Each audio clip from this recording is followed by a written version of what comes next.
I really enjoy traveling and assimilating what other people have done well, you know. Sometimes it could be something very simple, it could be a tagline, it could be a font of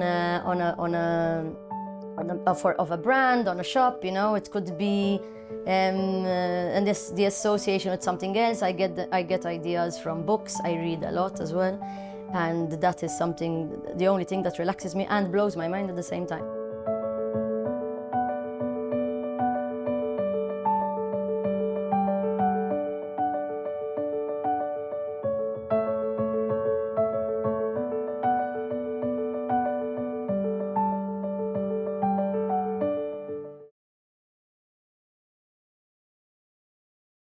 Rational, impulsive, realistic. So, my educational background is medicine. I love sciences, I studied sciences. I do worry sometimes that I should have given a little bit more thought to going into humanities, because although I love science, I think culture and the experiencing of cultural elements gives me more joy. And I suppose in a way I managed to marry the two.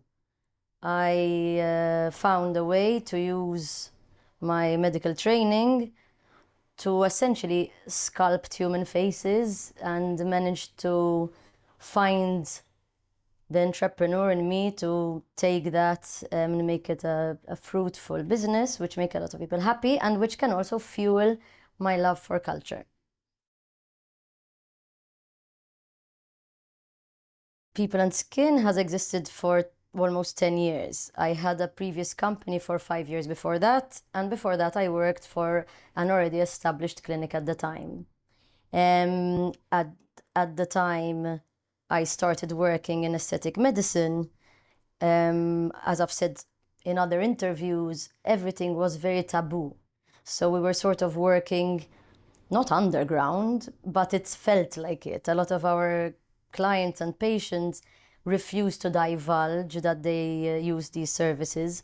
So it wasn't a niche market, but I think it was very much the right time to start, because we established ourselves before it started becoming very mainstream. So we have a bit of a foothold there, and we could afford to continue to do things at a very high standard, because once you have a reputation, you can insist to do things at the highest standard rather than try to, you know, survive in a sea of competition where perhaps other people cut more corners.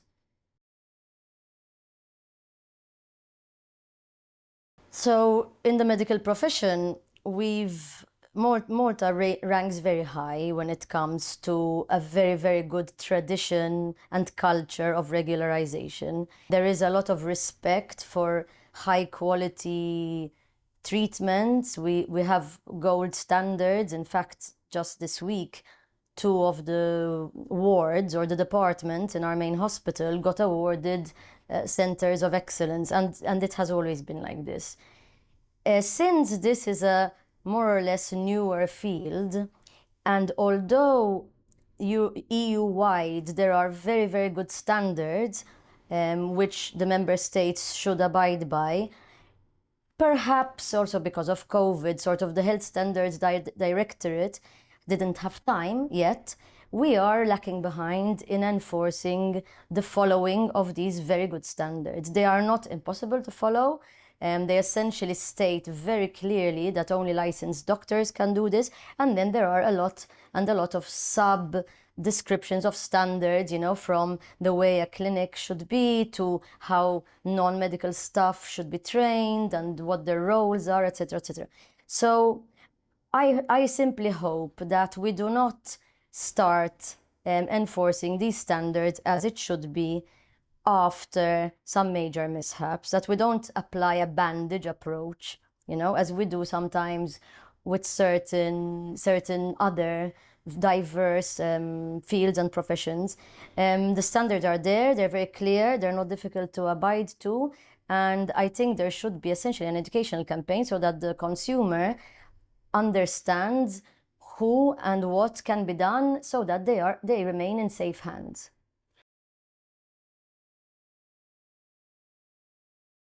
I am extremely fortunate that very early in my career I met my sort of right-hand person, and we function as a duo. You know, I am perhaps the one with the ideas and the concepts and the strategy, and it is a 17, 18-year relationship, and the other person enacts.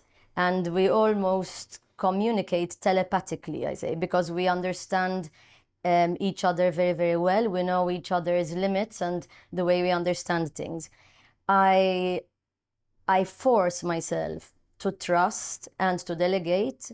I believe that is one of sort of the secrets to a very effective and nicely progressing growth, sort of. And I try to continue to widen that trust and ease of delegation to every member of staff.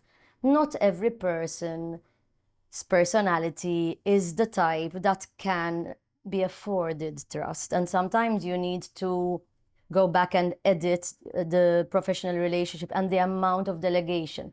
But with time, you also understand each person's strong and weak points. So the more you know an employee or a team member, the more you give them more of what they're strong at and remove what they're weak at. You know, and that's how teams function. You form a puzzle and you keep fine-tuning the edges. My greatest achievement.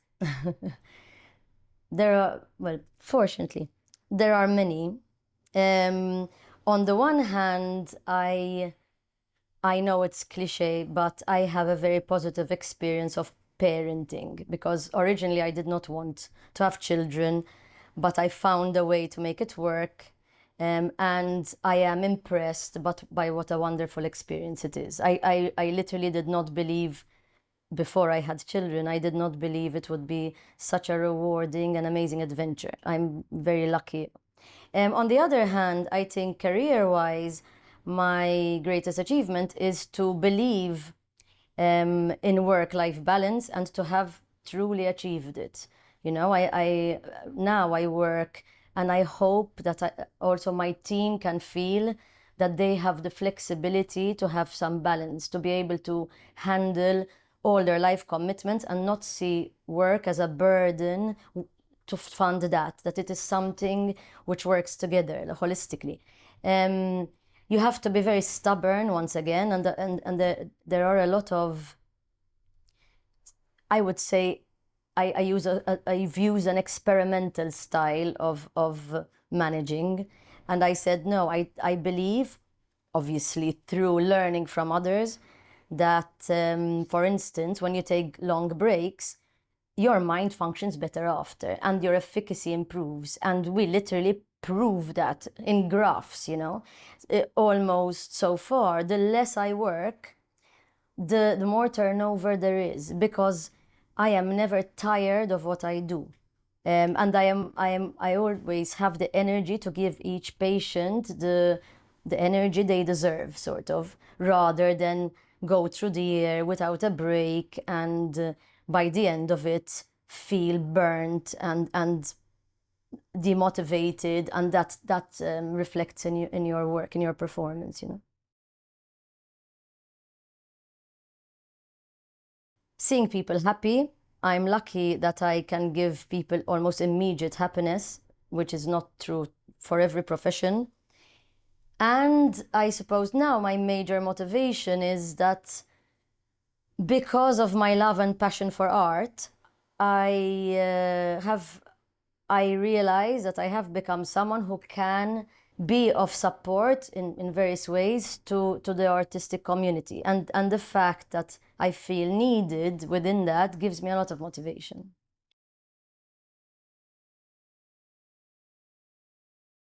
I want every customer to be 100% happy.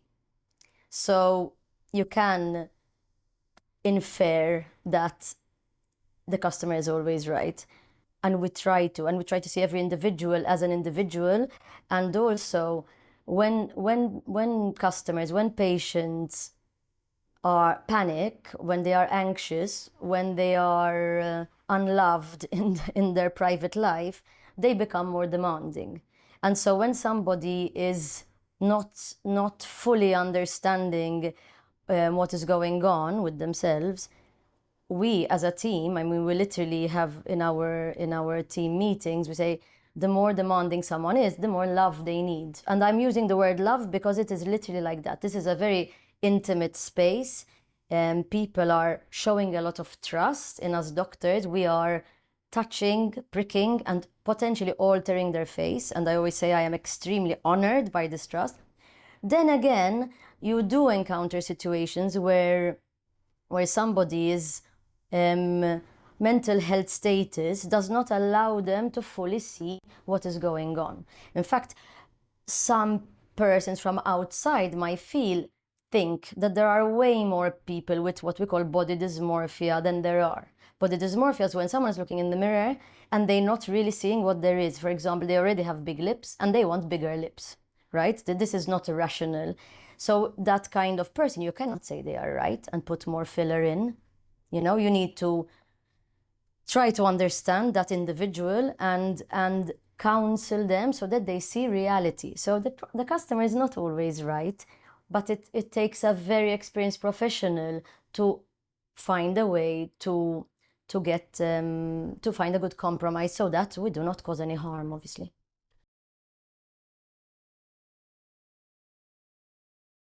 I get very inspired by art, for instance, sometimes physically. For instance, when I am listening to live music, especially live classical music, I mean, this has been studied, I'm not saying something strange and spiritual, but my mind literally starts working in ways which I wouldn't work in any other circumstance. In fact, I'm often told off because I get my phone out and write an idea at the Manuel Theatre, for example, which which I shouldn't do. That's why I need to stay in a box so that nobody can see. Sure. And I'm literally writing an idea. I'm not chatting, and because unfortunately sometimes those ideas are very fleeting, and unless you jot them down, and nowadays we do it on our notes. um, Other ideas, I'm very sharp, and I really enjoy traveling and assimilating what other people have done well. Sometimes it could be something very simple, it could be a tagline, it could be a font on of a brand, on a shop, it could be and the association with something else. I get ideas from books. I read a lot as well, and that is the only thing that relaxes me and blows my mind at the same time. So yeah, so I would say culture and travel is where I get new ideas. I'm not a person who watches blogs or schedule on podcasts and things like that. I'm not. I am a very visual person, and mostly, strangely enough, I get inspiration from visual things. Every member of the team is an individual, and I know there are some management styles which say that you should insist that your employees make a clear distinction between work and home. But I don't believe that is 100% possible. If somebody is going through trauma or immediate problems, to think or expect them to come to their place of work and suddenly they leave everything out the door is delusional, in my opinion. So when there is conflict, I always try to understand the cause, which is usually coming from way outside the place of work. And I try to help the individuals, if possible, deal with that external cause, but also find a way to explain to each other that sometimes, for instance, someone might need some time off. It might not necessarily be physical time off, that they stay at home. Sometimes it's even worse if they stay so. But basically, release the pressure from their shoulders, stop expecting too much, and then figure out a time when you can start expecting more once again. So this is how I try to resolve conflict. I don't always manage. Sometimes I seek professional help. I seek the help of occupational psychologists. I seek the help of other great professionals. Sometimes you need all sorts, legal, financial. Sometimes it's a matter of being able to give a little bit more to your employees. And I try my best.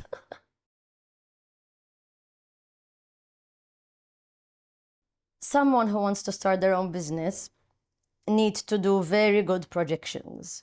I find that a lot of entrepreneurs just decide to follow a dream or a whim without truly finding out professionally if there is a need, and do proper costings.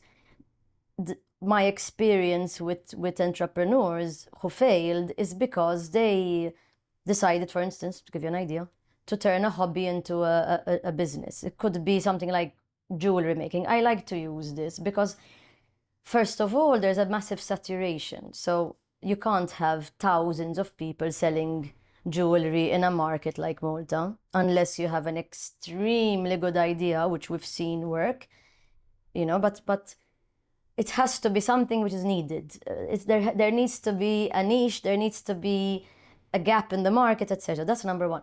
Number two, find trustworthy professional pillars. I learned this the hard way. Find a good notary, a good lawyer, and a good accountant, because you need them. You don't need to put people on your payroll right away, but you need to find people you trust with your life. These three pillars, they can hurt you if they're not done well, or if you think you can do it yourself. You'll be bitten, as we say, in the ass in the future.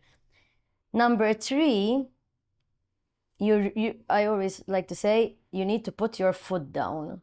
Don't be strong and have a very good idea of where you want to go, and at the same time be flexible with your own ideas, because you learn along the way, and expect to learn a lot, because the more problems you overcome, the more you learn. So put your foot down, but keep at it.